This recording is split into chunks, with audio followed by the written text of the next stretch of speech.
이 사실 출산 후에 붓기 때문에 고민을 하시는 분들이 정말 많은데 네. 어혈이 제대로 풀리지 않아서 그럴 수 있겠네요. 네. 혹시 이런 분들의 치료 사례 있나요? 있습니다. 맞는데요. 아주 대표적인 사례를 하나 말씀드리겠습니다.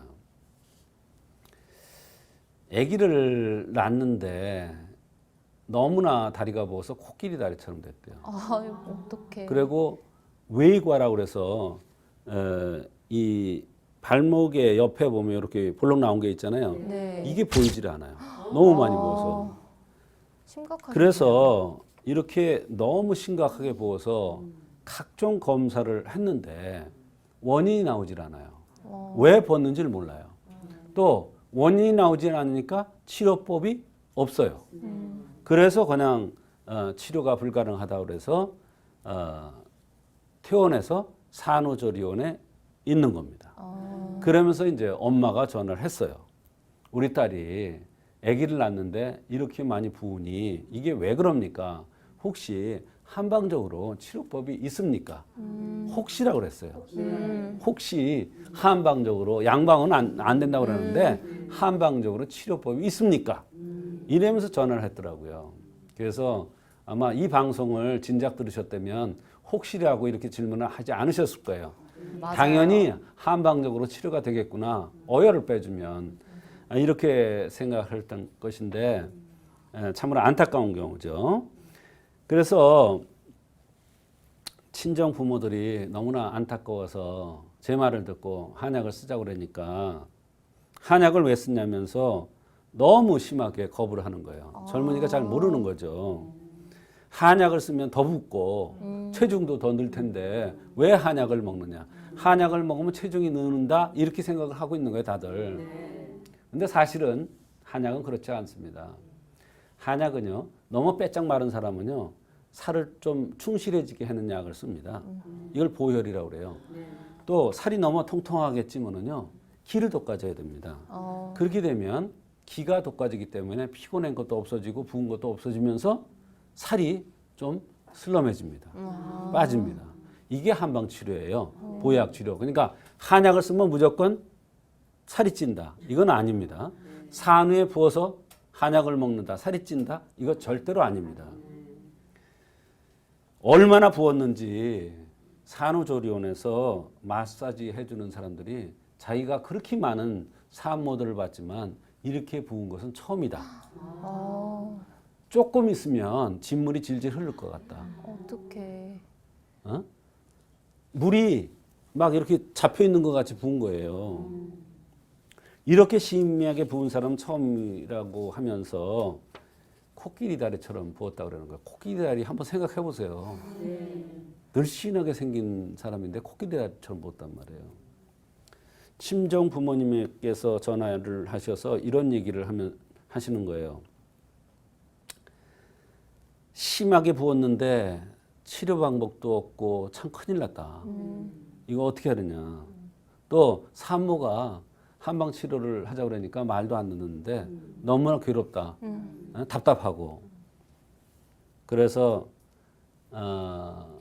제가 그 산모하고 통화를 했어요. 한 번만 딱 속아보라고. 한 번만 딱 속아보라고. 당신 경험이 없으니까 그런 얘기 충분히 할 수 있다. 젊은 사람이니까. 맞습니다. 그러나 한의학에는 분명히 이런 이론이 있다. 그러니까 어혈 제거제를 제가 줄 테니까 한번 먹어봐라. 그랬더니 방법이 없으니까 어떻게 해요? 자기도 죽겠는데 먹어보겠다고 그러더라고요. 그러면서 하는 이 약을 한 첩 한 첩 먹으면서 부기가 빠지는 게 눈에 보이더라는 거예요. 한 첩 한 첩 먹으면서 그러니까 요새는 데려주니까 한 봉 한 봉 먹으면서 이 붓는 것이 아주 눈에 띄더랍니까. 그래서 너무나 부어서 내원이 불가능하니 통화를 하고 사진을 보고 체질을 감별해서 한약을 쓴 거예요. 그래서 산후에 쓰는 약은 우리가 일반적으로 한 제 정도 또는 반제 정도 처음에 쓸 때는 내원할 수가 없으니까 이렇게 쓰는 경우도 있습니다. 생긴 모습대로 이 체질을 감별할 수 있다 보니까 이 맞아요. 멀리 계신 분들이라든지 거동이 불편하신 분들이 쉽게 이 진맥을 받을 수가 있을 것 같아요. 그렇습니다. 이런 식으로 한약을 투여해도 좋은 효과를 받을 수 있나요? 그렇습니다. 원래는 이제 진맥을 다 하고 또 복진도 하고 여러 가지 문진하면서 정확한 진단에 의해서 약을 써야 되지만 이렇게 급한 경우는 어쩔 수 없이 전화 통화하고 또 사진이라든지 이런 걸 봐서 또 옛날에 기록도 있으니까 그런 걸 참고로 해서 약을 쓰는 경우도 있습니다. 응급한 경우에는요. 친정 부모님께서 말씀을 하셨는데 기적이 일어났답니다. 기적이. 한 봉 먹으면 빠지고 한 봉 먹으면 빠지는데 기적이 안 일어날 수가 없죠. 사실 근데 그 약은 제가 말씀드리기를 부종을 빼는 약이 아닙니다. 어혈을 빼주는 약입니다. 그랬더니 더 놀라는 거예요. 아니 부기를 빠지는 약을 해달라고 그러니까 부기는 빠지는 약은 안 해주고 어혈 치료를 해줬는데 부기가 빠졌다. 이러니까 놀랄 수밖에 없죠. 네. 한약을 거의 다 복용했을 때는 이 외과에 이게 쑥 들어가서 안 나왔었는데 이게 약간 드러날 정도로 효과가 났더라는 겁니다. 그러면서 내원에서 산모가 내원에서 다시 더 약을 먹겠다고 이제는 왜 부기가 빠지고 날씬해지니까 효과가 아주 너무 좋았나 보죠. 좋으니까. 또 효과도 좋으니까 아니 부기가 빠지니까 얼마나 사람이 개운하겠어요. 맞습니다. 그렇죠. 근데 그게 부기만 빼는 게 아니라 어혈이 빠져서 부기가 빠진 거니까 얼마나 몸이 개운하겠어요. 특히 산후에 부기에 대한 원인도 몰랐었는데 이렇게 어혈을 빼주니까 산후 붓는 게 낫는 것을 처음 알았다 이러면서 미안해하는 표정을 지으면서 한약을 지어간 적이 있습니다. 산후에는 어혈 치료제를 대개 2제나 3제를 씁니다. 사람에 따라 다릅니다. 또는 그 정도에 따라 다릅니다만 그 다음에 어혈이 어느 정도 빠졌다 생각되면 그 다음에는 이제 보호를 합니다. 왜 그러냐면 10달 동안 고생했죠. 낳느냐고 고생했죠. 아기 키우느냐고 또 고생하죠. 고생하고. 그러니까 몸을 제대로 추스려야 아기도 잘 돌볼 수 있고 엄마도 건강해질 수가 있는 겁니다.